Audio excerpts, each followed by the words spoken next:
Testing. Is it gonna go out? Fuck, I did with it. Woo. All levels. All right. Oh wait.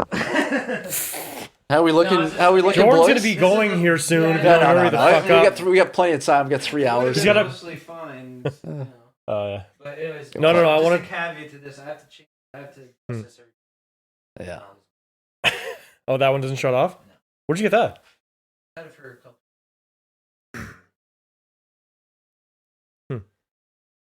So this time around, we're already gonna edit different angles, like Joe Rogan style shit. Nice. Where's your brother? He could have been our producer for. Yeah, I know, but I want to get him here on a day that you come, like when it is just you and me. But Yeah, I can never, just so we can test it. I Like, can yeah. never be sure that you're going to show up. When I ask you to let me Yeah, know I got a 2 schedule weeks too. as soon as possible, I know. 3 days before we're fucking, it's like, oh, can we do this? Can we do? It's like, dude, I'll start giving you a week in advance. that's what I want. No, I you know, want to know, you know, and I want to it'll say, be- it'll like, be you know, black I want and to say white, my brother, Straight like, you know, No 'cause excuses. It's, he does school and shit, and it's just like, you know, can you do this day? Yeah, Yes. Can you do this time? Yes. And we're doing it, and I don't Okay. have to fucking stress out if we're doing it or not. By he the way, does. we're rolling. Good night, folks. hello, here we are. Hey, it's another spectacular edition of the Blois and Dan podcast. 3rd episode, folks. But this is a spectacular special edition where we have a very special guest, Jordan McDade, on the show today. Jordan, thank you so much for being a part of this. Stoked to be here, guys. And no, thank you for coming. John has told me quite a spell about you. Got a new album, streaming on all major services. You heard some of it today. Been hearing some of the raw cuts as well. Album sounds Yeah, you got to be spectacular, here. by the way. Well, thanks to this guy. Yes, you know, no. couldn't do it without Produced by the John. man And right here. John, he did a great Yeah. job. He did all this, you Uh-huh. know, the artistry, and I produced it. Which is still, like, it's weird to say that I produce on, like, you know, I was thinking about it the other day. It's like, I'm not a producer. I just, like, I'm an You know, amateur. you have the producer. chops. But now you are. We got the content to show for it, The right? next album's going to sound better.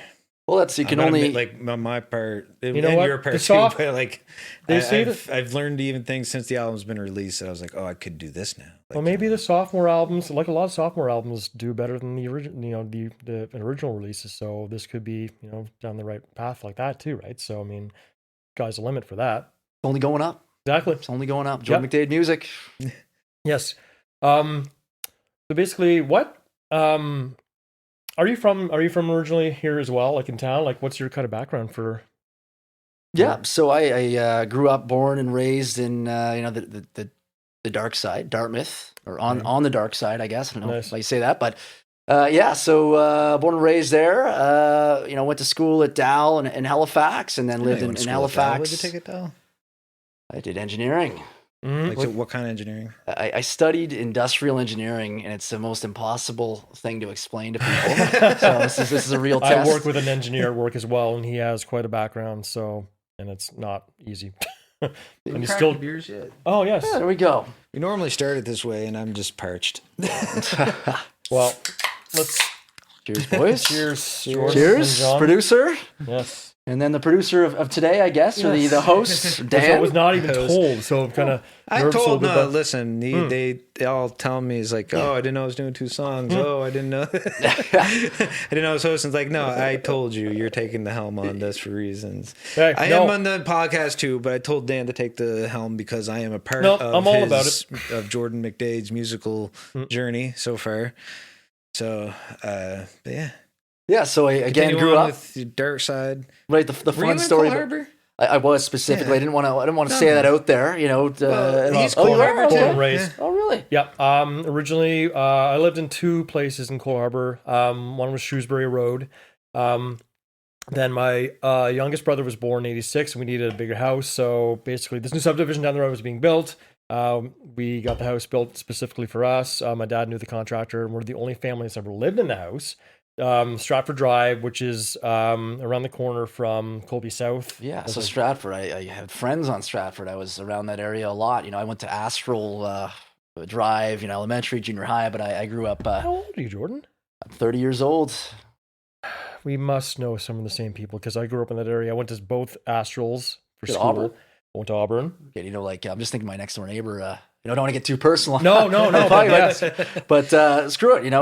There's I've got Scott McDonald. He has another. His brother, is Mike McDonald. Might be around the same age. I think I know some of the McDonald's. Yes, yeah. You know Steve Like McDougal? common a Mike McDonald. Doesn't sound familiar. Like, But that's the thing. Man, Mike Steve McDougal. McDonald? Are you Canadian? So you know, Dan Smith's like, there's so many people though that I've grown up with in Cole Harbour and the surrounding areas, Colby Village, and a lot of them have moved away, got families, did their own thing. There's so many people, and I think we're one of the few original families on the street that are still living there, and one is down the road as well. MacIsaac's fear changed. So Yeah. which side of Stratford is it? Is it the side close to Astral, or is it the side close to Colby We're South? kind of in the middle. We're on the side. We're on a hill facing. Like if you look down the hill, you can see Bissett Lake, and there's a pathway that goes down to the lake there. Right. I'm basically halfway between Colby South and Astral schools. So I I can joined walk. there with John once. What? I smoked a joint there with John once. Probably. Okay. I've smoked a joint there. Auburn, yes, but yeah, no, I was there. I moved out probably 19. My parents actually still live in the house that we grew up in, and they might. I think they're willing it to us because I kind of want the house to kind of raise my own family, but. Perfect. Time will tell. Yeah. Anyways, yeah. So Today's market, housing market. I mean, that's a well, good thing, thank so. you, COVID, but it's really it's something else. Like the housing market today is really taking a turn. I've actually had several friends trying to sell their homes with a degree of success, but with this COVID shit that's been going on, a lot of the housing market has taken a shit and badly. So hopefully time will tell, and then everything will kind of readjust, and yeah, we'll just see how it goes, I guess. Because I also want to be buying a house very soon as well. Because I'm just married, and I want to start a family of my own. So the housing market's really scary right now. But we have found areas. Housing market's always scary. Well, I mean, we found houses outside of directly in HRM. Like we found places outside of the city, like is cheaper. It is obviously. cheaper. Its location is. Well, like, now it's the very price. far outside the city, which Yeah. is cheaper. You No, can go to see, yeah, Yarmouth, like, that's the essentially. thing. You're It's talking like a 2 hour Before spin it was out, like so. Timberley was like cheaper housing, not cheaper housing, but like cheaper than living in the city, like by a lot. Timberley is expensive as fuck, man. Now Like, it is. Yeah, now, yeah. It's because it's like, people are moving here now, so Yeah. we're gonna raise prices and shit. Yeah, and with a lot of the influx of people coming from out of province as well, that has really garnered a spell of where people are buying left, right, and center just to move into Nova Scotia, man. I've never seen the numbers jump so high for people. Our populace has grown exponentially since COVID started, you know what I mean? So And I can't crap on those people. I get lots of great, lovely family from Ontario, which I love dearly, and I've got great friends do who I. moved here. Yep. During COVID from Ontario, but everybody's just buying a house before they see it and just putting in those bids that are Yep. way over, as everybody knows. But it's annoying when you want to buy a house. I know, especially if you live in the city too. But I mean, it's gotta take what you can get, and hopefully you get a good spot. All right, enough about the housing. Yes. Back to the music. back to Jordan. So, have you had anything coming up for any live shows? Because I know live shows have been kind of resurging in the city here. Anything coming up that you like to talk about as well? Like anything that you're going to be playing anytime soon? So it's interesting. So my philosophy with music, I really enjoy the process of creation and the artistic process. And the songwriting and putting the melodies together with lyrics and adding in different instruments. That's what I really like about music. In no way am I trying to compare myself to Avicii, EDM, but I know he was the same way, and that led to his end, unfortunately. I'm not saying it would for me, but let's just say if the demand was there, if people like the music, in time, I'll tour, I'll tour Japan, I'll tour Europe, wherever. But in the meantime, I like the process of the creation. It's not stressful to have to go and practice and stay sharp for shows all the time. So no, the answer is no. But obviously it's a chicken and an egg thing. If I want more people into my music, then I need to go play shows. So it goes both ways. It's a different thing now, though, with the play. With COVID, shows are few and far between. Nobody's crossing borders. Like, No, who nobody's knows, coming we're here gonna get from, like another from band Moncton from America or New Brunswick or- anytime. Yeah. Yeah, so it's like there's just like there's a problem with that. It's like Yeah. for the music industry, it's like before it was like, okay, now nobody's buying CDs. Now nobody's seeing shows, so nobody's making any I money. bought a fucking CD since So, high school. For You know, Jesus' sakes. I was actually kind of like, in a way, it was handy to have COVID and this kind of like break in the world to do an album, to take that time Sure enough. to, you know, More time, yeah. yeah, because it's like there's no hurry, you know, like, and it's just we have this time, so you might as well fucking use it. And I remember advice from a musician that I know, you know, he said the same thing. He's like, if you're doing an album, don't rush it out there, you know, really take your time with it. You know, then you'll get the best quality and the best creation out of that. And I say, even though we took a long time with it, more so than what we really needed to do, but I still is just like, and it's actually a thing. Slash said it before. He's like, he never listens to his music after it's recorded, and I rarely do. I like to show it to people to try to, you know, push it out there, but I just, you know, Is that because you criticized yourself too much? well, even like I said to him earlier, we did this album, and it's like I listening to it now, and it's like now I could have made it even better. Yeah. You know, I could have done a better job. Yep. But again, at the other point of this, it's like, well, the next album's going to be that much better now. Yep. Like You just learn from your had our mistakes, man. first. Yeah, like it's not even like we did a great job. Like I don't want to First kick, yeah, it was awesome. You know, the feedback I had was way beyond my expectations. And like the work both of us put into it and all that shit, like, you know, I'm proud of it, very proud of it, and excited about it. And, you know, How is it working? my first album on Spotify. Well, Yeah, congratulations on that too. For the both So of you. as well as I produced it, I did play bass on everything. Right. And Jordan Control guitar. Control, I played right. the stuff. I did Control, but you did all the other guitar shit. And we had Josh a drummer, come in, and he did the drums for it. Yeah. And this was all done, Here, to my knowledge, here in Yeah. this living room where we're sitting right now. And what I've heard, you wouldn't believe it, but the audio quality and what I've the songs I did here is out of this. It's out of this world. It's outstanding. Like I showed it to my wife, and she loves solo music as well. She says she loves it, and I'm not following you on Spotify as well. So the music it speaks for itself. And yeah, I mean, don't worry about the first album. It sounds fantastic, and that just means you climb from there. Second album, third album, do a live album at some point too. I think for both of us. Yeah. It's huge, yeah, and I know obviously from a producer and a recording and mixing and engineering standpoint, but even from an artist standpoint and mixing in the right instruments and knowing which tone selector or which switch position 1, 2, or 3 to have on certain songs. With Rebel, a lot of that lead guitar, it's hard to decipher at the front end of the song, but then we switch to the bridge pickup, the last verse kind of solo, and you can hear it more. And it's just all about mixing the right instruments and that's stuff beyond the mixing process itself, right? It's finding, it's getting the right instruments and then balancing it, and then you having ideas of what you want for a sound. And my knowledge of, I've been a musician for 25 years now.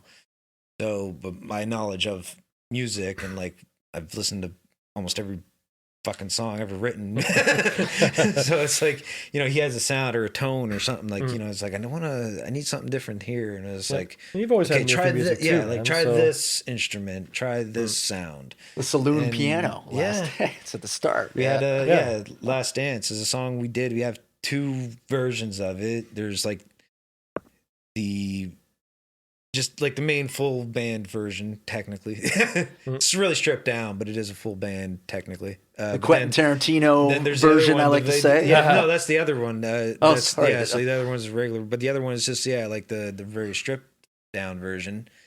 One has marimbas on it, and we wanted to do something different where the marimbas are there.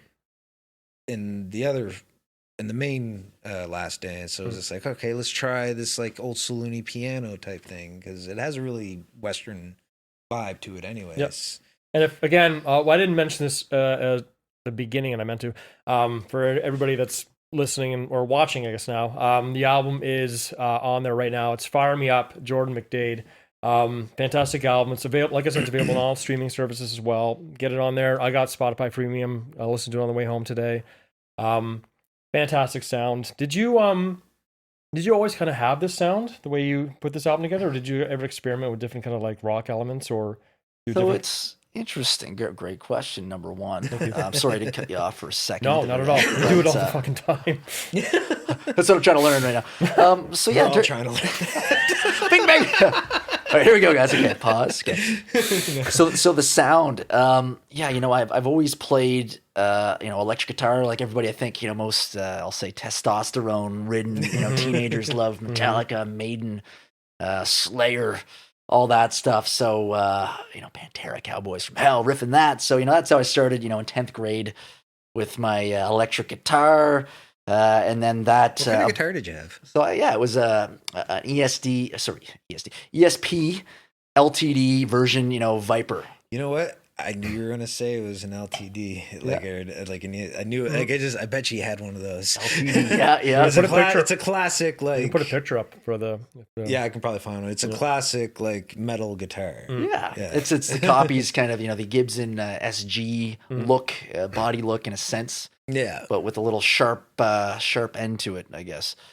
Started out doing that, and then I jammed with Fogarty for a little bit. Greg Fogarty, if you know him, who's the one who introduced Great us. friend of mine, actually, yeah. So we'll get to that. Well, he's the one who introduced us, but we'll get to that later. That's right, yeah. Okay. Yeah. So then, that was over a span of a while, so from grade 10 probably to, 4 years after that, 5 years after that, I started out playing with that guitar, learned my own stuff, then jammed with Fogarty. Fogarty left off to New York. So I didn't have anybody really else to jam with at the time. So I sold my my middle school trumpet to get a classical guitar. You play trumpet? I didn't, briefly for 2 years playing hot cross buns. And So wait, if we wanted actual trumpet on a song, you could. He's your guy. I got a buddy Tom Doyle actually, he plays trumpet. He's legit. Okay. So Tom, we're coming for you. Because I was actually like last week, I was looking for specifically trumpet. I've been looking for trumpet sounds because it's hard to find a VST, a plugin for that. I was gonna say you get a synthesized version. I can do a MIDI one, which I don't want to do, but it's just at least it will give me ideas and shit. Anyways, to get an actual trumpet. What do you call those, trumpeteers? What? Yeah, don't ask me. Trumpetist. But with today's technology, though, you can still find quite a good amount of good synthesized instruments to play, and you wouldn't even know that it was not the real deal, right? So I mean, you've shown me some on yours as well, and you have quite a. And after you equalize some of those things properly, you can't tell the difference. And once they're in the mix properly, yeah. Plus other music on top of it too. So an ear will know. But I've had ones where I showed your brother John MacIsaac, and he's like, "Who did the violin?" And I was like, "That's me," but it was on the plugin. He thought it was the strings. So yeah, they can get sounding really good if you do it right. But honestly, I do prefer having the actual musician doing it. You should talk to my uncle, who's a Dave, who's a fiddle player. He's a Celtic fiddle player. So that song that I have that I showed you, the Acadian. Yeah, I like that sound. So I actually want to get Dave to play fiddle on. He lives. Wow. He lives on St. I know where he lives. Dave MacIsaac's like a legend. He's played all over the world. He's my dad's brother, I've known him since I was a kid. He's played the Celtic fiddle. He does blues guitar, Celtic guitar. He's your guy. He's the perfect guy for that song. Yeah, and that would mesh perfectly with that. I knew it was missing something, and obviously it's that fiddle. And we should talk. Dave to play that and kill it. And he'll probably be able to pull something awesome off. And that being said, because he's a legend in the fucking. Thank you for saying that too, by the way. That means a lot to me and my family too. Well, you didn't do nothing. To my family. I'm a MacIsaac too. So Dave, if you're out there, I know you're not. He's out on social media, so you got to be. It's a face-to-face interaction. But he also does play every Monday night at the Old Triangle. He does a set there with Louis Benoit. So it would be nothing to go have a pint and talk to him. He loves having his family and friends there, and just to kind of shoot the shit between the sets. So I mean, that could be a thing. Next Monday or Get whatever. him in for a couple hours, as a session, and just even having his name on it, it's again the networking thing. But he's he's been in my mind for that song. So once you figure out lyrics and shit like that. If you want me to follow, I'll gladly write lyrics for that one. Yeah, that's what I like. But yeah, like it's I have high hopes for that song more so than most of the songs I've written, because at least for this, like in Nova Scotia, because it is a very Nova Scotian Celtic song. Yeah. Yeah, it's that alehouse song at It is, yeah. 3 a.m. To me, it's that alehouse Lights song turn that's on. gonna be. I know, like The I'm perfect blowing up fit, this yeah. song that nobody's heard yet. What the hell are you guys talking I about? wrote Yeah. this song. It was so cool. Want to hear it? All right, so the trumpet. So that's where we stopped. So the trumpet. Yes. Yep. So in terms of sound, sold my trumpet from middle school to get a classical guitar when my jam buddy, Greg, moved away. And then I just loved how technical classical guitar is, and really loved flamenco and Spanish sounds of guitar. And you can probably pick that up in my music. Absolutely. But the reason I sold that trumpet, got this classical guitar, was to learn bass, melody, and percussion, all with that kind of right hand, and left hand too. Are you a natural right hand? So naturally Okay. right hand, and play the right hand guitar as well.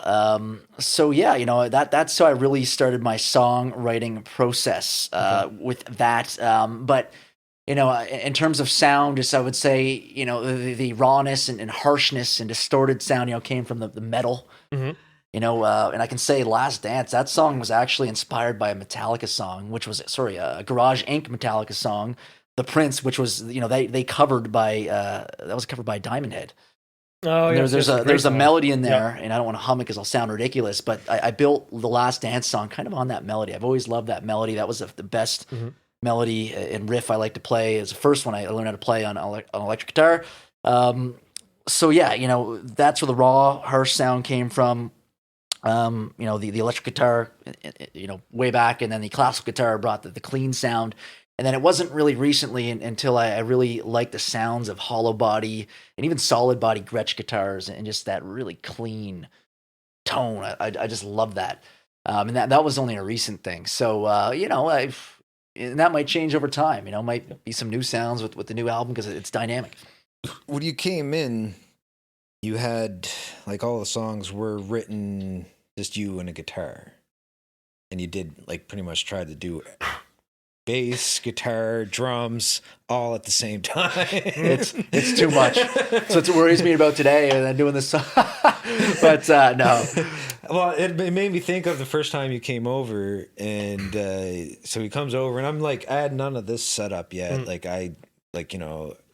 was like, I had recording equipment, I can record you. Yep. So he comes over and he starts playing the song, and I heard the demo that he did, and there was a solo in it that he did, and I'm like, when it came to that point, I just started watching him, because I was like, I wonder if he can pull this off. Like, I was like, I'm looking at it, I was like, because I'm a guitar player. Just set in. I'm a guitar player, and like, I know that I would fuck it up.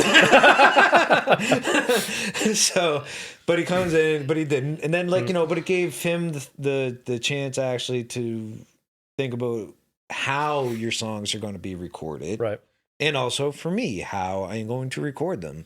But yeah, so then after that, it's like we came in, then we just took every song, we broke them down to like, okay, how are we going to make this, It was iterative. Like we tried stuff, all trial and error. Like not all, but a lot of it trial and error. Just coming with the ideas, like John says, from an acoustic guitar and a song, and me trying to do the melody, the bass, the percussion, and everything, and saying it's too hard and it doesn't sound good. It sounds good for Cold Blooded Woman, but everything else, it's it's iterative, and that's how we even came to have some 12-string guitar on this as well for a couple songs. So, and there's guitar lines that I would just like look at you, and it's like, that's a bass line. Exactly. So I'll play that on bass. Yep. And now you got something else. I mean, you being the producer, you got to have an ear and eye for that kind of shit too, right? So, I mean, if this would sound good this way or that, I should do it this way and kind of thing. And, the product speaks for itself. That being said, how was it working off each other? Also, him being a musician on the album, as well as how was he as a producer, putting the raw material together? Great question. So, no, honestly, I don't think it could have been better. I think we're a great team. And that's why obviously, we released all these songs together. Yep. John would always have great feedback for me, doing vocals and stuff that my ear wouldn't catch in the moment, and I would disagree at the time until I came out and listened to the recording. I'm like, you're right, man. So it's invaluable to have that feedback. Rather than me, I'm stubborn. I always try to do everything by myself, and that's not how you get places. You gotta, you need teamwork and all that. So no, excellent, teamwork, buddy. I appreciate that, and just again your advice on what you think, what melodies, what bass melodies you could take from guitar, and what new bass melodies you could come up with, which is awesome. That bass melody for Last Dance Strip, man. I love that, man. That gives me the chills listening to that, man. It's a simple line, but it sounds perfect. The first time I played that, so he had the song, and then I took the song and I played the bass on it, and then I was playing I had the whole song, and I was like, I decided, I'll just turn off the guitars and I'll just listen to what the bass and the drums sound like. Just make sure I want to know how the bass just sounded. I'm listening to the song, like, fucking sounds awesome. Like without the guitars, it sounds awesome with the guitars. The guitars are great and the guitar version's awesome, but then I heard the stripped version, it just sounds like a whole different. Well, sometimes you got to take away some of the layers to hear things that you would never ordinarily hear. Because I like hearing. Right. Lately, over the last little bit, anyways, I've been listening to famous songs, but lyrics only, and you don't hear anything else. You don't hear bass or guitar or anything else. It's just the vocals. Just the raw. I listened to recently Wood, Alice in Chains. It was just Lane's vocals. Really? The fucking haunting, man. Like you hear all the back then. Production was a little bit different than what it is now. Obviously, it was a little bit more raw, and you can hear him clear his throat. There was a cough at one point before the last scream of Wood or whatever the fuck it was. And I just like hearing that kind of stripped down. I listened to an Ian Hill stripped down version of Judas Priest songs. And, it's just cool to hear music without all of its entirety. You know what I mean? Like, it's just cool to see, the rawness of it. Well, I do that when I'm listening to songs anyways. It's something actually an ex-girlfriend, she said to me, and then I started using it, is where, she would sit down and listen to a song and then just listen to the bass of that song through that, listen. And then the next listen, just listen to what the drums are doing. And then the next listen, what, break it down. And I've done that. It actually, so I was getting really bored with music for a while. Just radio. That's shocking. Well, radio. Well, no, I love music. I love music, but it was just everything's starting to sound the same. It's just and I've heard these other songs 10 billion times. Oh, you mean the music scene itself? Artists? Oh, okay, yeah, okay. I thought you meant playing. Sorry. Yeah, that's what I thought you meant, yeah. I just hadn't really listened to music. And then really, during this process, there's been a jump of where now when I'm listening to these songs that I've heard 100 times, I'm actually hearing things now that I hadn't heard before. I'm paying attention to things as a mixer, producer, engineer side that how much reverb is on this you can snare, critique how much reverb's on vocals, and then comparing it to what I'm doing, and it's things like that. You told me that one time you were listening to an album from I can't remember what it was, but you said the drums sounded really tinny. It was from the 80s. It was a rock album or metal album, I guess. And I can't remember the band, but you said back then there was so much reverb or something on the drums. Production, and not Saint Anger, not fucking Saint Anger. It's that's something else. That was the first thing that made me think of. Ting, ting, ting, ting. What are you fucking? Come on, Lars, man. If Cliff Burton were alive today, you'd fucking. So if I want to think about a good snare sound, I'm not listening to Def Leppard. I think that might have been the band, actually. Well, it's not that, and I don't have anything problem with their snares. Yeah. Mutt Lange's a great producer and all this shit, but after Dude Lost His Arm, Def Leppard, when they started using the electronic drum kit. Yeah. So he just has a kit, that's everything that you hear on his snare is programmed. Yeah. I don't want my snare to sound like that. Robotic. When you listen to those Def Leppard tunes, and a lot of the 80s style music, those snares were it's they were in a room of their own and they're just hitting it. It's just woo. Yeah. Anyways, it's just that boombastic 80s thing that they did. And, in the 90s, it got more natural, but there was still lots of reverb. In the 70s, man, if you're listening to Warren Zevon or fucking Led Zeppelin or any of those snares, those are the most naturally sounding snares. Well, they wouldn't have had a lot of effects back in the 70s. The reverb is what's in the room. Yeah. They have mics on the top and the bottom. The snares themselves, the wood they use, the skins they use, they just and it was just natural. Like Well, if you break it down hear by decade, let's look at how music has progressed, exponentially over, say from music from the 40s, 50s. Every decade sounds No, it does. completely different. Maybe not completely, but I mean, there's a different sound every decade. You know what I mean? Like music has progressed. And that was something that I also like, even though like I'm not like a great producer, I was thinking like we wanted it to sound natural, more raw. Like, you don't want to overproduce shit and like, So I got a question about that. So I mean, where do you think music's going next? Do you think, we love that raw sound. I love it. And I hate, I'm surprised you can even still keep the radio on even and listen to the music from even a mixing or engineering standpoint. I can't even, I turn the radio off half the time I'm in my car because I just get so bored. The radio. yeah. I get so bored. So like, is there an appetite though for the old stuff, or are we stuck in our ways like many other older folks, relatively speaking? I'll take the helm of that at I'm first. going to take the helm after that. Okay. I do have because I listen to a lot of music. I listen to a lot of obscure music, like a lot. I love my metal. I love everything in between. But I listen to a lot of bands that still don't use a lot of overproduction. I listen to a lot of black and death metal.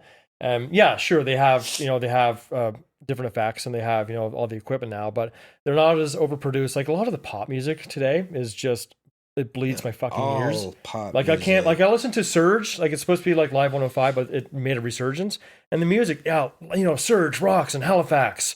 Here's fucking Imagine Dragons. Like, no, for the fuck's sakes, no. Here's the Sheepdogs. Like, God love them for trying to, bring back that kind of Allman Brothers sound, but no, fucking God, no. I listen to my black and death metal. Sorry. No, but I mean that's it. Like a lot of the new stuff is just overproduced, and God love you if you like it. My wife likes a lot of it, and I'll never demonize her for like she got me to Lana Del Rey recently. And she's a songstress from the States, I think California, and she's amazing. Not overproduced. She has a great voice. But yeah, like Lana Del Rey, you said, is not overproduced. You're saying it's not overproduced. It doesn't sound like your typical pop. She swears a lot in her music. But I mean, I can't. Well, I mean, yeah, you don't see that a lot. Well, I mean, it depends on the music. But yeah, other than that, yeah, I can see music. It depends what you listen to as well. I listen to a lot of metal, rock. But I mean, John, what do you think? Like, it's black, it's black and white for a lot of artists out there, man. But I mean, with the way they sound. But yeah, I listen to a lot of everything, and I don't nowadays. Honestly, like it. Okay, 4-chord songs rule the world. Everybody, you put out a 4-chord song, like Justin Bieber, 4-chord song. Whoever, Nickelback, all their songs are like 4-chord songs. Hits. So it's like, it's all 4-chord songs, and after that, there's a limit to what you can do musically. If you just have 4 chords, well, how many melodies can you put on top of that over the years? So all you got now is producing it, noise, those auto tunes, those things to make these things sound a little different, but also like, yes, they sound better because everything's compressed and everything you can hear everything, like, like how the music is made in production. But that's the thing. That's not the music. That's production. That's ones and zeros. That's not what I listen to. I listen to the song. And the sad thing is, these songs are all written by the same people. All these recycled 4-chord songs. Pop music, yeah, it is. It's true. And like we had it hasn't been like since in the 90s there was a shit ton of like sampling and covers, and there's still that. It's more like it's kind of has its niche in the music industry now. But yeah, like you don't like independent bands have more of that underproduced raw sound. Not a big fan of a lot of like of the indie music style. But like independent music, like they get the raw sound. This was an independent project. Fire Me Up was an independent project. Yep. And it sounds like that. It sounds good, but it sounds like that. It sounds like it was like recorded by musicians.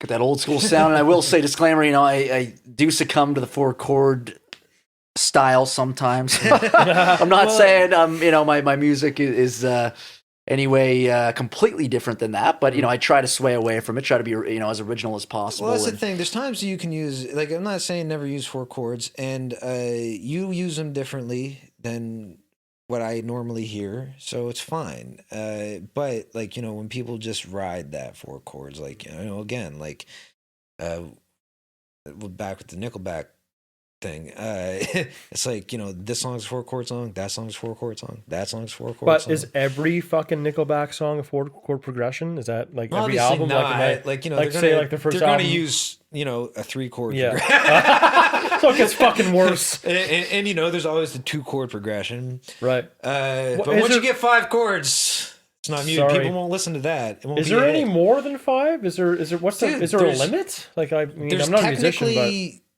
we have a 20 chord 12 notes. Technically. Okay. I don't believe that to be completely true. It's not true. in the West, there's only 12 notes. You go to India, and they get the But they have they have different ways to do it. But the thing is, the way I look at it, so on a piano, you have just the 12 notes. But on a stringless instrument, a fretless instrument, like a violin or something, I can hit the notes in between. I'm not limited. And on a guitar, you have frets, but I can bend these notes. And I can get the note in between B and B flat. I've tried to do that a couple times, and I wasn't successful. But it's a not- goal. It's a goal. Well, I'm going to say, to make it all sound musically coherent would be a whole different thing. That's a goal. We have our theory of music. There's 26 notes. There's however many timings. They say there's a finite amount of music that you can come up with, but I don't believe that, because I could hold one note forever. Then it's not infinite. Reminds me of all the It's not disclaimers finite. when submitting music to through TuneCore, the distribution platform, and they ask to be music, this has to be music longer than X number of seconds. It can't just be talking, and they try to define music. So I'm interested. You brought that point up. So you said, "What is one note?" TuneCore. Tell me, is it one 4 note? chords or what? Like, Well, that's the thing. There's like many different chords, and but when you have riffs and shit, and like that's not really chordal. Like timing again. Like there's 4/4 timing, which is the conventional under the 4 chords. The simplest. It's the simplest. It's like, but there's it's also like 1 + 1.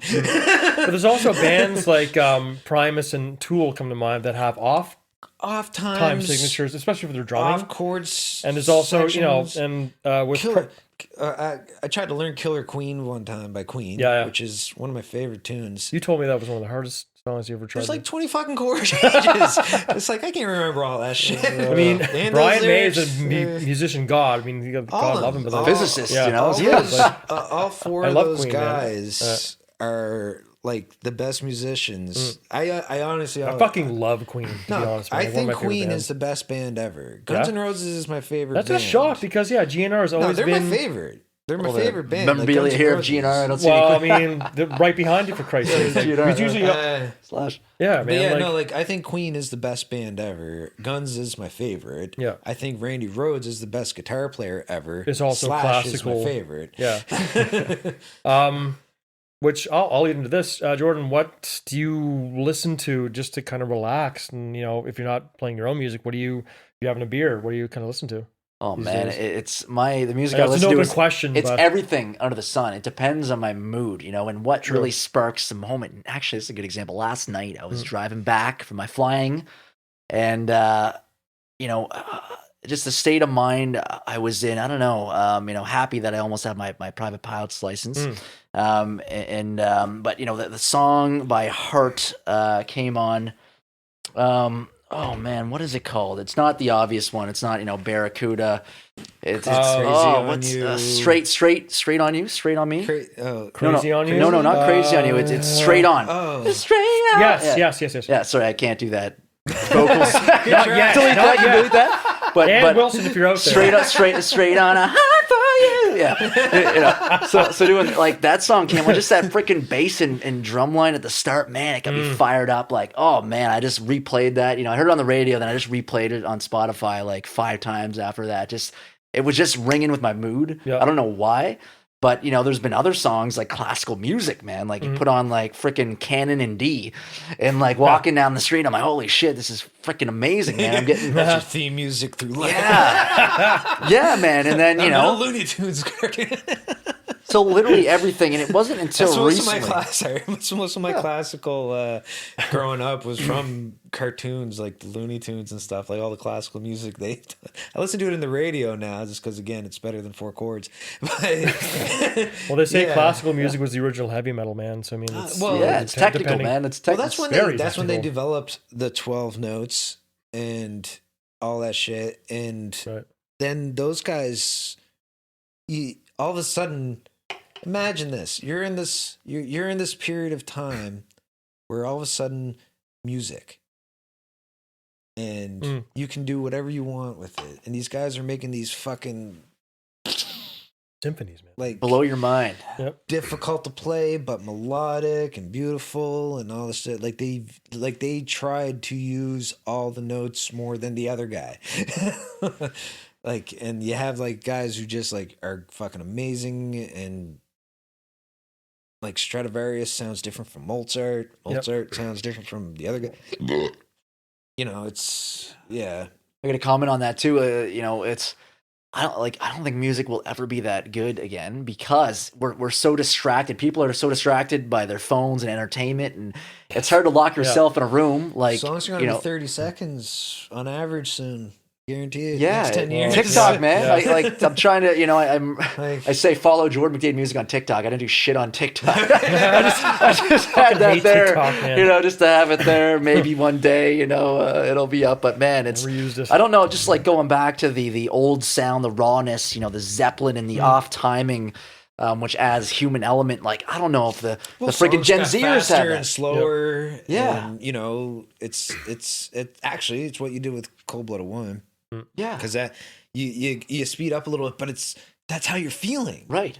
That's how the song should be. It shouldn't be to this thing, Mr. Roboto. It should be like the song is faster now because this is the fucking. And you're also living in the moment too. If you're playing That's music and you get your blood pumping, man, you're in the moment. You're feeling it, dude. Like you're like if it's a live set, if you're doing it here in the living room, like you're in the moment, man. So I mean, music.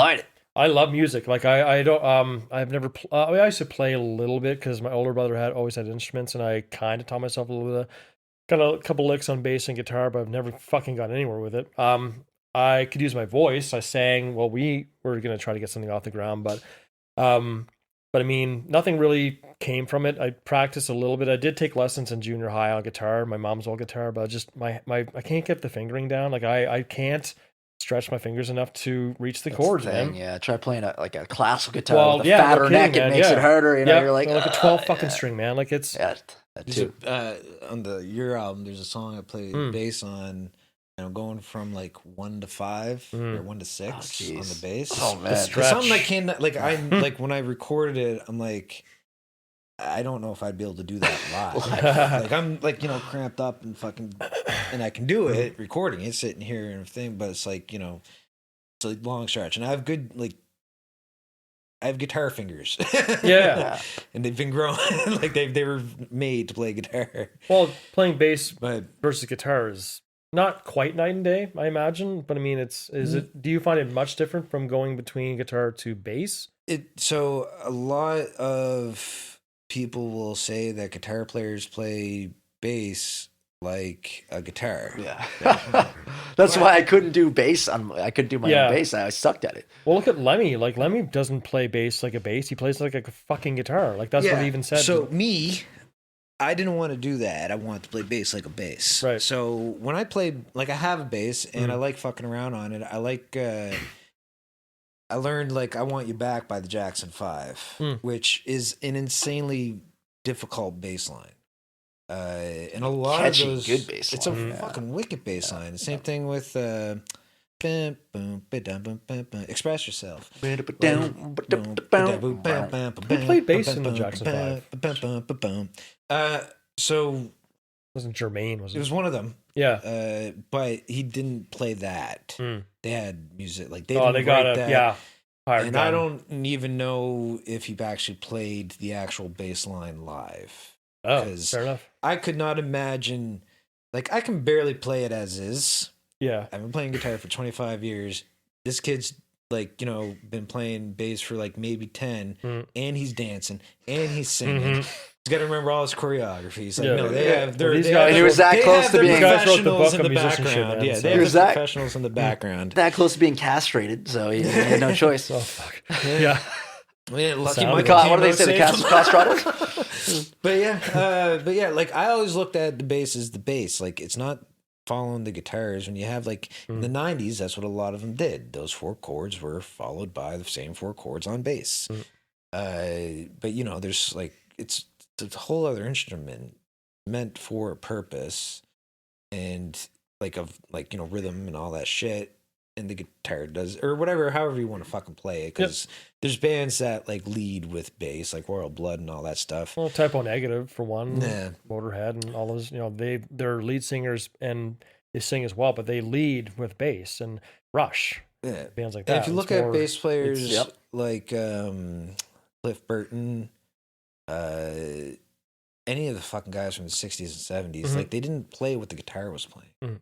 Like it was Well, almost they like are the rhythm section, man. So it's back then. It was like more like taboo to play what the other guy's playing. No, we don't play the same thing. You're Your own playing your thing. instrument.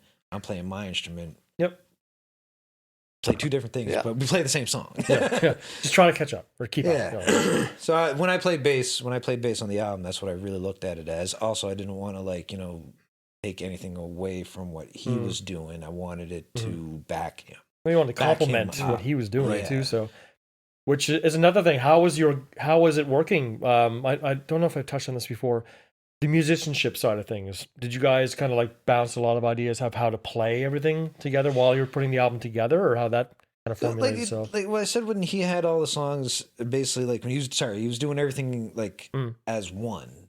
We would take this melody out of what he was playing and put that on a different layer, and then use like say the rhythm of that melody that he was playing. So the 2 things he was playing on the guitar at one time, we just separated.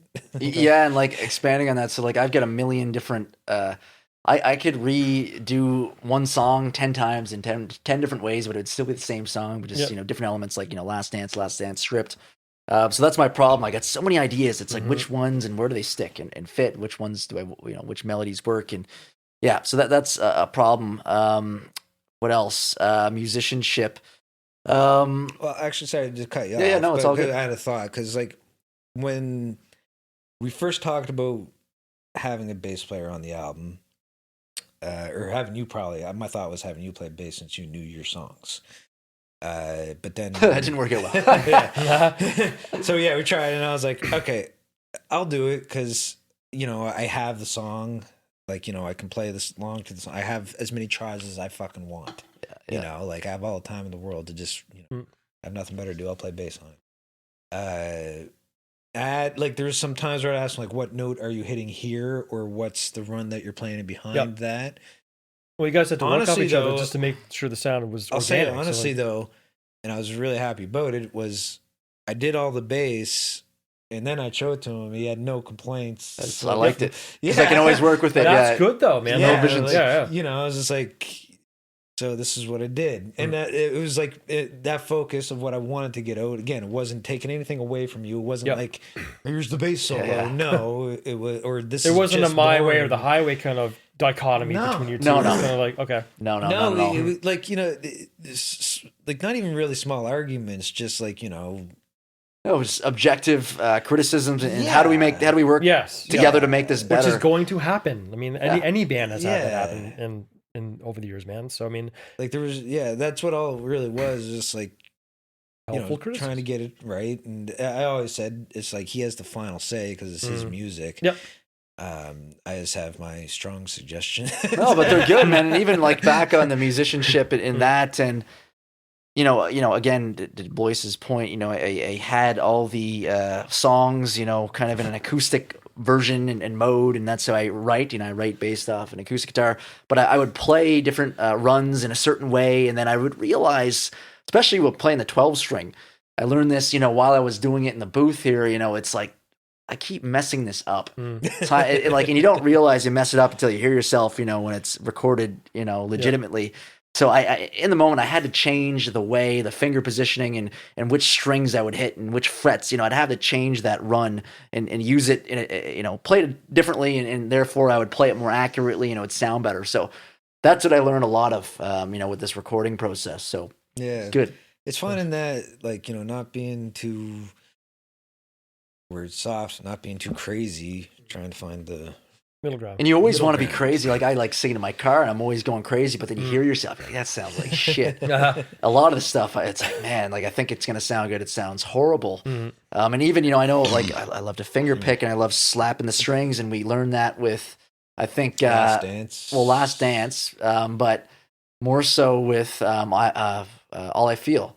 Where again, I wanted to play I wanted to slap the strings on an acoustic, and we're like, this isn't gonna work. It's like, yeah, it sounded horrible. There's a noise. Yeah, I remember I was listening to it, and I was like, what the fuck is that noise that I'm hearing? I was playing. Back to the drawing board. Yeah. Yep. But then also too, there was we kept it in, but there was slaps that you do because they would kind of like the snare. Yeah, so they'd conflict with the snare sound. It's Okay. Sometimes it's that you hear the snare and then it's almost like it sounds like the snare is louder, but it's not. It's just he's playing that exact same sound now floating in the exact same overpowering. spot. So it's it's trying to find the layers and and that's where you come in. Obviously, you're the technician on that. You're the magician and kind of have to find that balance, right? So did you find it hard to find the perfect balance between every instrument and his vocals? None of this was really hard because I put the work in to if I didn't know something or I needed to know something, I figured it out. Rick Beato. Shout out. But I wouldn't there's nothing that was difficult about recording it. It was a musical process. It was fun. It was awesome. And it's it's cool to have this, to have an album streaming on all platforms. Check it out. On all, if not some platforms. No, but it's cool. There's an album that I produced and I played bass on Spotify. There's an album that his name is on the cover of on Spotify. And his name's Fire Me Up. Fire Me Up. But on all platforms. It's not like it's fucking a platinum record or anything. But I mean, awesome. it's we cool to have your name it's attached to something that's out there in the world. We've seen a project through from fucking me and you beginning to end. How long was the process from beginning to end? Not quite a year. No way. I get, honestly, I'm bad with time. You probably know better. Yeah, so am I. It started, I recorded I recorded the acoustic guitar for Last Dance, the track one, actually at my folks' place, and my own microphone set up. So I gave Blois that, and then we built off that. Okay. That was late last September, a year ago. From a year ago, so September to approximately May or so is when it was done. So around 9 months, or I guess not even. We weren't even that long. Completely done. I'll say until maybe 2 months before the release. Yep, there was a little bit of a gap. Exactly. There was, because of COVID, it separated times. There was a good month or two that we could not record together. But then there's just times when it's you come in, the piano thing on Last Dance, just that we just needed that last little finishing touches. Yep. So touches here and there. There's a bulk of it was done last winter. And then getting Josh in do the drums on I think that was really the last session, getting him to do drums on Control and what was the other one? Yeah, Rebel. so Control and Rebel, I think the last couple too he did drums on, and that's it leads into the process of the song creation. So back to the point, it took we'll say 8 months or 9 months approximately, but then our process of making the music and recording the music, typically, traditionally, you record the drums, right? Get the good track of drums. We did it ass backwards. We did it backwards, so it sounds good, right? So, but it's unique. But it still sounds fantastic. Here's a little more of a different kind of question of how the process went. Seeing how it was in your living space here, did you have any issues with neighbors or any So noise I live in an restrictions you had to work with? Or I live in an apartment, but it's I love my apartment. It's badass. pretty huge. And it's pretty big, but I'm in the corner, so the building is on an L shape, and I'm in the corner. So Are you so you'd be the So arse end of I the L. am- Yeah. I have a two levels. So my living room, which is my studio, I am above me. There are people below me, but the floor is super thick, and I have an amazingly thick ass carpet. But there's nobody that way. There's nobody that way. I have my neighbors there that way. But because most of the things are in the isolation booth, it doesn't matter. And the only times that I say I'm doing drums, it'll be a Saturday afternoon. And it's just drums. It's not like it's a full band. It could be just me practicing drums in my own house. Yep. I'm doing it at a reasonable hour, and there shouldn't be any issues. If I was doing it at 12 o'clock at night, Yeah, you'd have the cops issues. called. But I can have him recording guitar 10, 11 o'clock at night. We're not disturbing anybody. This is isolated. There's not many people to disturb. That wall there is their kitchen. Beyond that, and that kitchen has its own door in their place, so they can close That's the pretty door thick to too, the kitchen. between the partition between the. Yeah, that's actually another house. This apartment and that apartment and everything below is an extension. That is basically an outside of a house that this got built onto. Okay. So it's fucking super thick. And then they have their kitchen there and their living room. And again, they have a door, so they can close the door and the kitchen. And then their living room is on the other side of that wall. Have you ever been in there? How do you know? Yeah, I did their okay. install. Okay. And then their bathroom is over there. So it's they're not going to hear anything I'm doing in here. Okay. They can probably hear me mixing and shit on that when I have that going through my speakers if they are in the kitchen. But again, you're not even blasting that at no, it's not. ungodly Yeah, it's not super, levels. No, So, yeah. no, and that's the thing. It's I've never had a noise complaint. They've knocked once, but it was one of those times where we were playing drums, but we were it was getting kind of long. It was when I was hitting the snare or hitting the bass drum. But They knocked on the wall itself, just to shut the fuck up. They also have a kid and shit too, a baby and whatnot. So, and again, it was getting kind of long. I was feeling it myself. Yeah, it's just we've been doing this for almost 4 or 5 hours now. So it's end of the day kind of thing. Yeah, too much. Yeah. But what about basketball player outside? Oh, that's another Did that issue. ever make a resurgence? I know you had. No, they stopped playing basketball out there After they broke the window. No, that's not. That was actually, I don't know how that happened. Was that? I thought you didn't do that yourself, obviously. I don't know. So I opened up the door. I opened up my window one day, and the window was broken. It's on the inside. So something happened here. And there was probably a party within a month of that, of me finding that. Yeah, somebody might have did somebody it, not told you, and it's not smashed. So, and I could have done it. I don't remember. It all it would have taken is a little bit of force to make that kind of crack. That's just putting an elbow up to it or something. Yeah, just it could have just that half a quart of proper 12 whiskey there. If I'm drunk or That's all it something, takes. I could have done anything. I could have been trying to close it or something, just fucking with shit, and just or I could have closed it too fast. Sure enough. I don't know. I really don't know how that got actually broken, and I don't know if it was me or could have been a friend. But just call a landlord; he'll deal with it. No, I did. He hasn't. I've had similar issues in my spot. And he actually plays drums, the kid over there too. But I think they moved it to their basement, and so I don't really. That's an actual house though, next door. That's right? a massive house, yeah. 3 stories? Yeah, it's a nice little place. Yeah.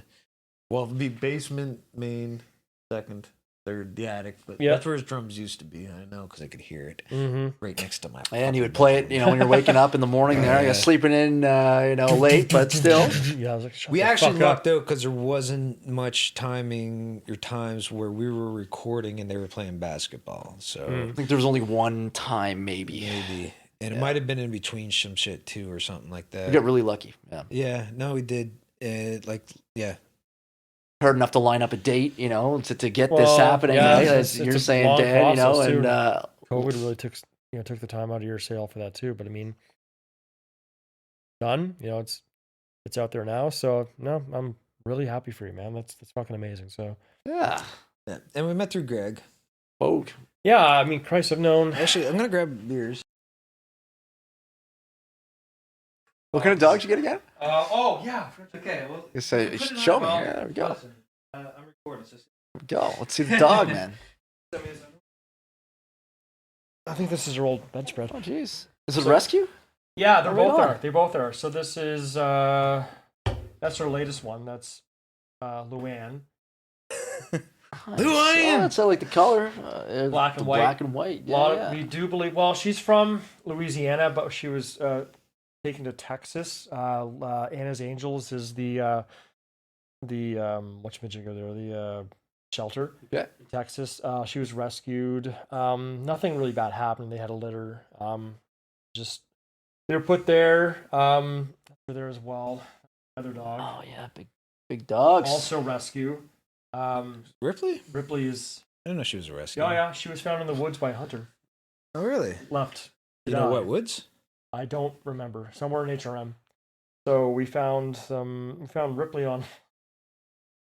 Oh, look at that. Well, they're playing nice. It I looks know, like. they love each other, man. Like, They're both. Well, sorry, I don't really know the other dog. oh, she's just sending me. Ripley's a pictures. very docile. Wow, look at that. So That's cute. an So older cute. pic.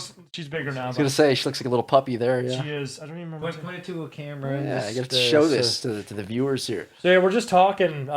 We were talking earlier about dogs because you just recently adopted as well. Well, we got an 8-week-old puppy kind Okay. of thing. Yeah, Freya. She's a German Shepherd. Nice. Now she's 5 months old. Long-haired German Shepherd. Beautiful Nice. dog. Love shepherds. Very smart. Very well behaved. I've been putting work into this dog. So is my girlfriend. So yeah, we love her dearly. nice. Yeah. Yeah, I've always loved dogs. I've had dogs since I was a kid.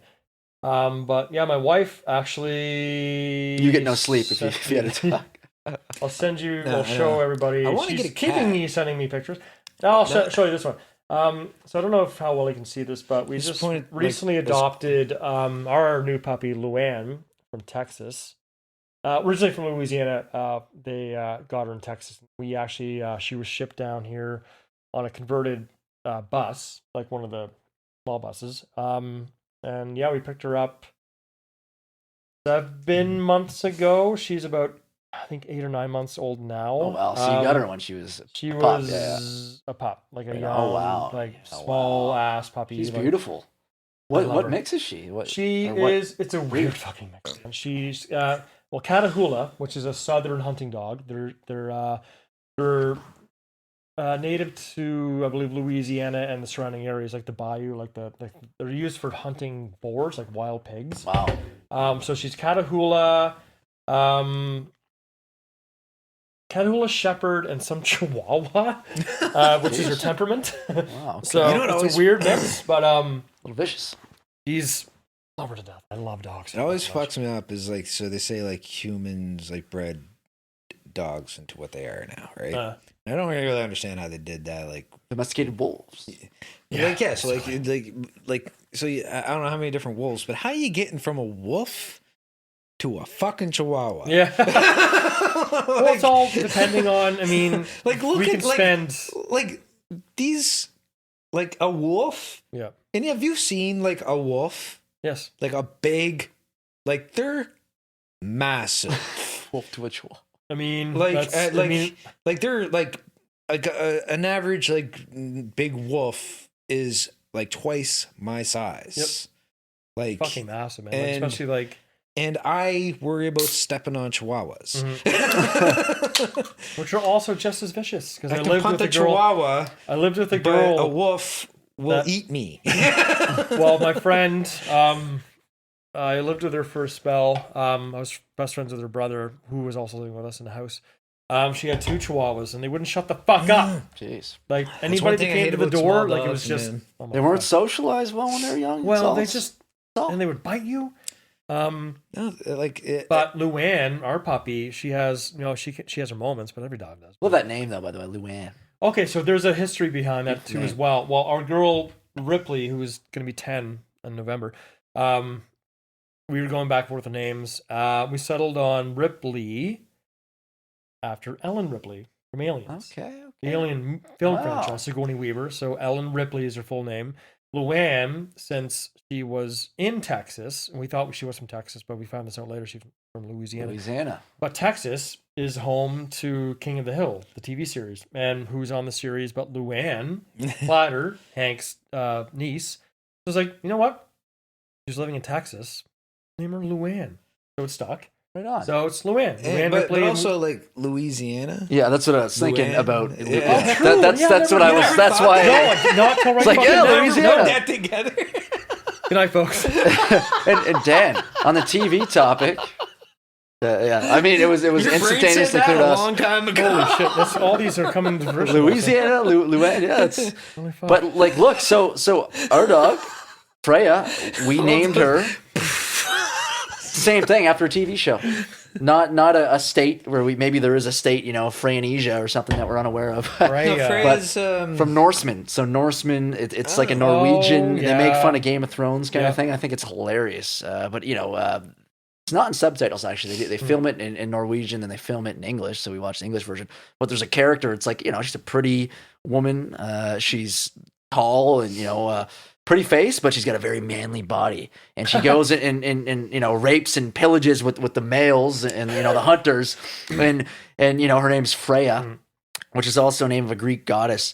But we named our dog It's Norse god. Odin's wife is Freya. Sorry. I'm saying Greek. I mean Norse goddess, Freya. But we named her after the television character Freya and her personality because she's big and strong, body, and our dog is she's big. She's gonna. She'll be huge. She's only 5 months, but she's got a really pretty, beautiful face. So, it was fitting, after the character. But the actual Freya Norse goddess, that stems from Freya is I think you probably you just described it maybe, but yeah, the goddess of fertility is what she is. But we're spaying her, but maybe we won't. So that's funny enough. Maybe we won't. You make a puppy beautiful farm? dog. She is a purebred. She's a purebred long-haired shepherd. And I'll tell you what, we're going to put her in some doggy daycare next week. And she might be too early to have a heat cycle, but man, she might come out with a freaking, she might be pregnant after that. I don't know how it works. And I don't know the rules of breeding, but I was like, if she's purebred, you have the option. Yeah, if you ever, if they think you have a people purebred. like purebred. Oh yeah, they're things. well sought after. Get more money for them. We paid a good buck for her, but she's worth it. We love her. Did you have to? Because some people when they buy so I know a guy who bought like a purebred whatever the fuck, and he actually had to sign a thing saying that he would not. use her the for non-breeding. Yep. So our ad, like they told us we'd have to do that, but they didn't give us anything to sign when we were there. But we don't plan on breeding her anyways. I don't want to deal with 8 puppies. Man, one was enough for me. We don't need 8 more. Yeah. Did you ever have? So I got liquid in my mouth. Did you ever have dogs growing up? I don't know if I've ever asked you that. So I've had dogs growing up. I had a dog. Her name was Alex. She was a blonde lab. She was an awesome dog. Unfortunately, was she named after anybody? No, that was the name that she had. Okay. And unfortunately, I was getting older, and basically we didn't have time for it. Okay. And so we gave her to. She was older at this point, but we gave her to an old couple lives on a farm type deal. Yeah. And it wasn't a thing of my mother told me this, so I was putting her to sleep or anything stupid. She actually did this. I know this. Okay. But so but she was a beautiful, fantastic, smart ass dog. We'd wrestle all the time. I was 12. We'd wrestle and she'd do the little bites, but never Nibbles. ever hurt me. Put her in headlocks. We just play. It was an awesome. Bite inhibition. And but I also had 9 cats too at one time. 9 at once? 9 at once. When you were a kid? Holy shit! I was 12 again. Yeah, there was an influx of cats. And you weren't living on a farm? No. Jesus Christ! Imagine Well, you weren't allergic, were you? That's yeah. Because I thought you were allergic to fucking cats, So weren't you? Or aren't you? I am. I don't know if it was an allergy that I always had or developed. I was like, honestly, most of my life I've a fucking mouth breather.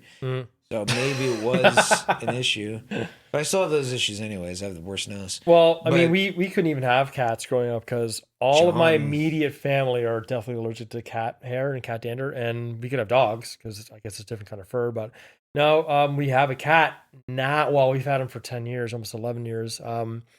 And he was, we found an ad online, and this old woman had a litter of cats, didn't want the kittens anymore. I was like, come get them.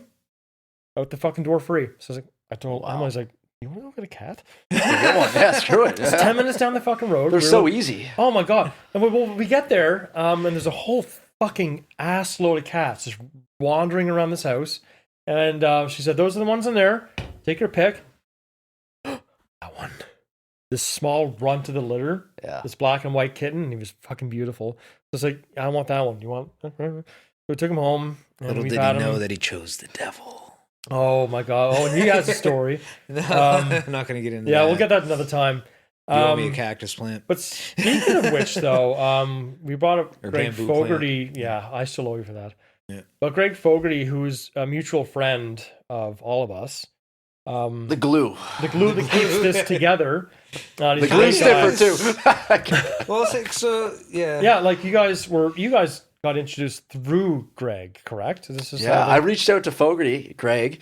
I was like, man, do you know anybody? Like, I want to start, I've got some ideas for songs. I want to start recording. Then he's like, my buddy Blois, who's in Sun's Omen. So yeah, man, reach out to Blois. I know we did this before COVID. We tried, and then COVID happened, the first wave, and then there was a big delay. And finally, a year ago, we met at Fogarty's birthday.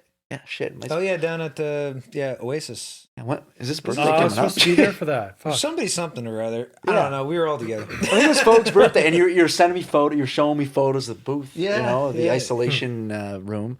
And I was like, yeah, man, let's get this going again. So, we got it going again. And then, around a year ago, we picked it up. And that's when we really started putting those songs together. Nice. But Fogarty is the glue. And I knew Fogarty through John, your brother.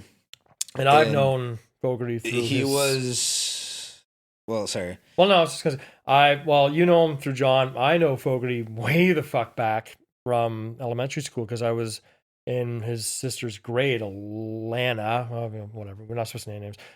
She was, I met her first. We were in the same grade. And then years later, Greg started hanging out with John at the house more. We were neighbors down the road. And I met him through John, I guess, as well. Greg's fantastic person, fantastic musician, funniest fucking guy I've ever met. He's got a humor immeasurable to mine. And I think I'm pretty fucked up too, man. Man, yeah. You were. I am.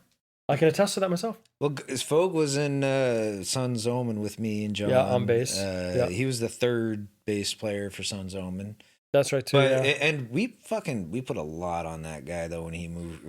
Yeah, he had a heavy shoulder. We were in the middle of recording, so we had he would learn songs to record songs. That was the second album we were working on, right? So the first album was our EP, and which was yes, right. Just 6 songs, and then we have those 6 songs on the actual album, which is 12 songs. But yeah, so he played bass on those. But at that same time, we took a gig for it was for this Black Sabbath tribute show. Okay. What day was that? Was that Halloween thing? I think it was a Halloween thing. It was at Seahorse. Very fitting band. But we, Sun's Omen got the gig to open. And so we did 4 or 5 Black Sabbath songs. So he had to learn NIB. Mm-hmm.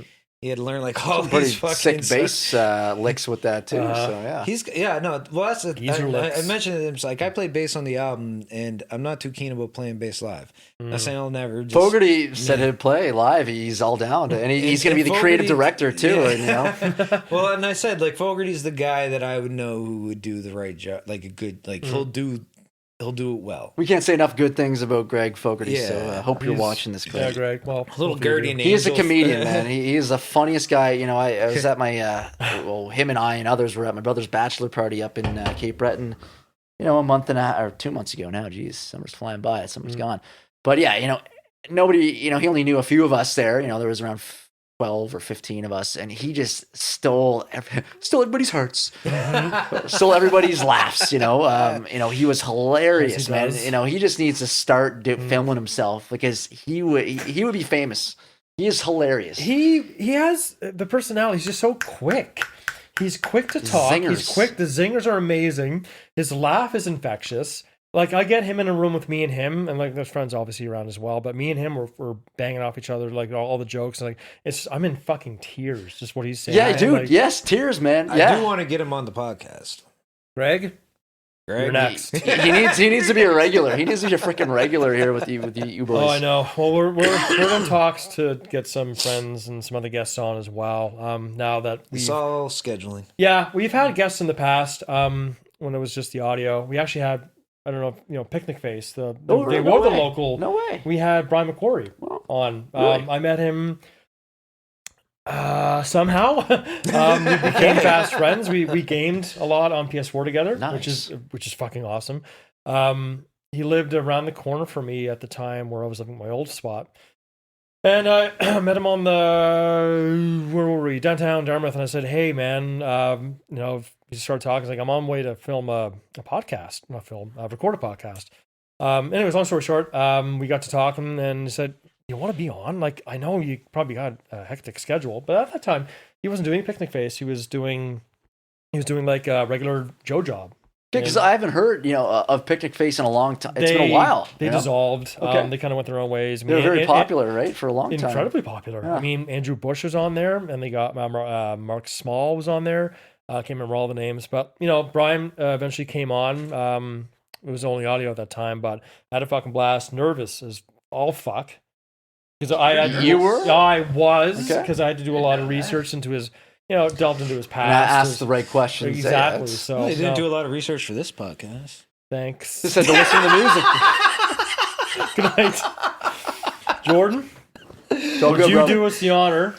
You want to play a couple licks or what? Yeah, We're I'll throwing play. you to the wolves. Speaking of I'll which, play but one or two licks here. Yeah, Alright. yeah. Let's do it. I'm going to coming up.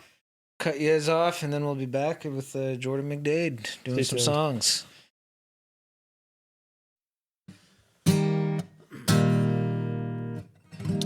Hey, my name is Jordan McDade. I just released my debut album, Fire Me Up. Available anywhere you can stream music. This next song is an acoustic version of All I Feel from that album. Hope you enjoy.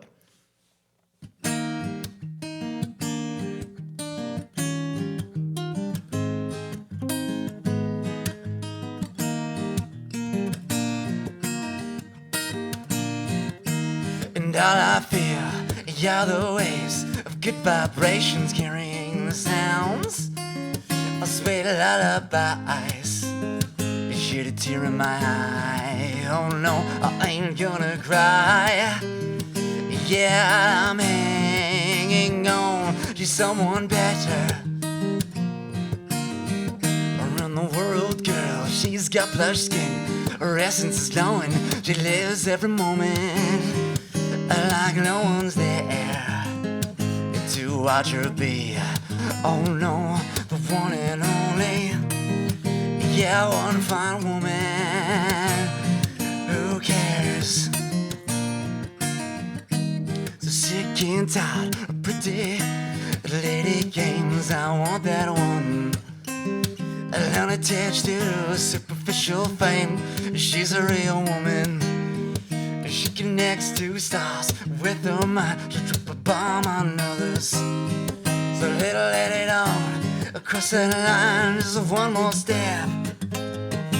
Yeah, and I'm leaving home for her.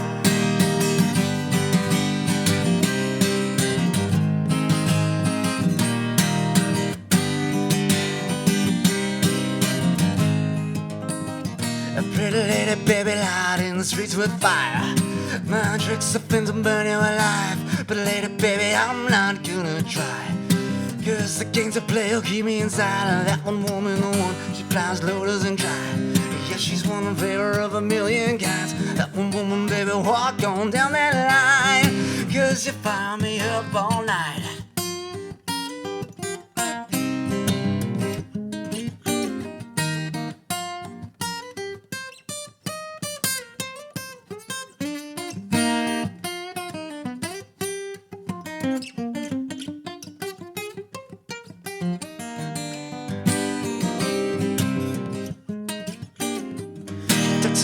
doesn't walk it, silly lies will do a jail time. Let her go, she flies away. True love finds its way back in time. She floats away from Linda Plenty with open arms, but may love the night. Midnight sun illuminates the dark stars, shine bright along the summer sky. But lady baby lighting streets with fire. My tricks of fins will burn you alive. But lady baby, I'm not gonna try. Cause the king's a player, keep me inside. That one woman, no one, she flies low, doesn't try. Yeah, she's one in favor of a million guys. That one woman, baby, walk on down that line. Cause you fire me up all night.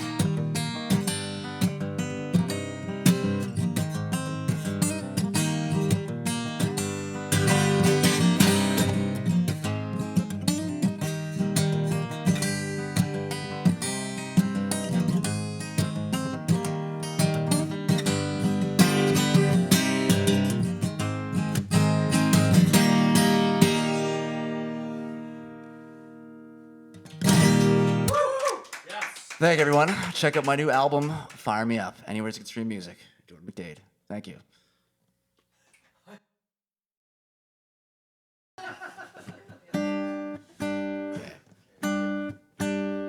Hey, my name is Jordan McDade. Just released my debut album, Fire Me Up. Check it out anywhere you can stream music.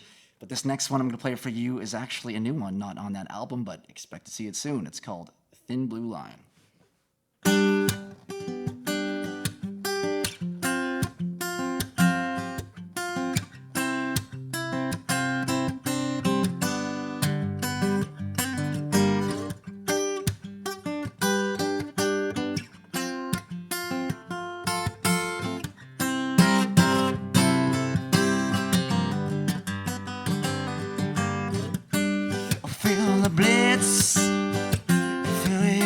Rushing from our souls.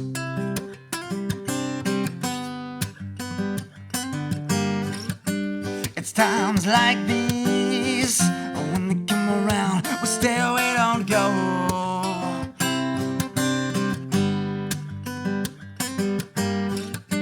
It's life's spring, the flowers have bloomed, the mighty troop is more than is for waiting for you. It's time to play our hand. The cards, they look good. Yeah, they are good. I go all in, cause I'm walking the thin, the blue line. I'm taking my shots while there's still a time. I'm spinning the wheel, wearing our prime, fighting for my right to be unkind. I'm walking the thin blue line, dancing with the devil, baby, I don't know.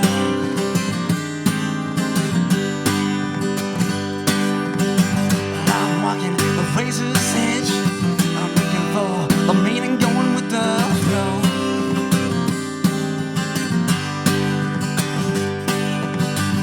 I'm walking across the northern lights, elevated, baby, time to ground control.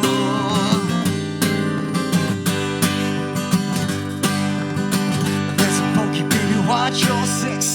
Space invader, target locked, permission to go. Cause I'm walking the thin blue line. I'm taking my shots while there's still time. I'm spinning the wheel, wearing our prime, fighting for my right to be unkind.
I'm looking for the meaning going with the flow.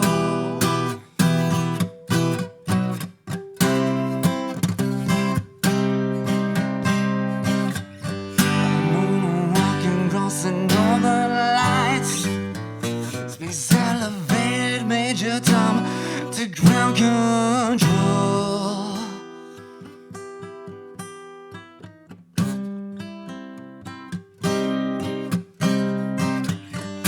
There's a bogey, baby, watch your six.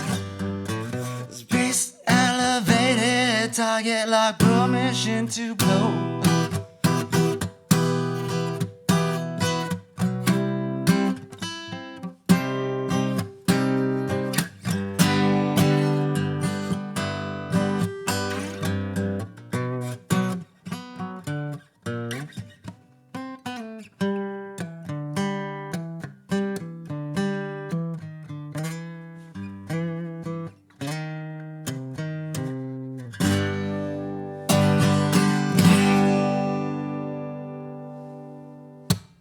Thank you very much.